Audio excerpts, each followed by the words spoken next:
Cəhənnəmin 7 qapısı var. Hər qapıdan keçəcək kəslər dünyadakı əməllərinə görə bəllidir. Birinci qapı, cəhənnəm. Bura günah işlətmiş möminlərin müvəqqəti cəza yeridir. İkinci qapı, ləza. Haqqı təkzib edənlər və xəsislik edib mal-dövlət yığanlar bura daxil olar. Üçüncü qapı, hütəmə. İnsanların qeybətini qıranlar və təkəbbürlü sərvət sahiblərinin parçalanacağı yerdir. Dördüncü qapı, səyir. Şeytana tabi olanların və yetim malını haqsız yerə yiyənlərin mənzilidir.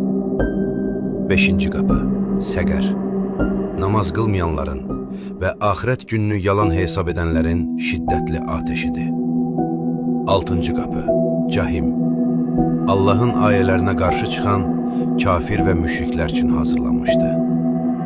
Yeddinci və sonuncu qapı, haviyə. Ən dibdəki bu uçurum, 200'lü münafiqlərin yeridir.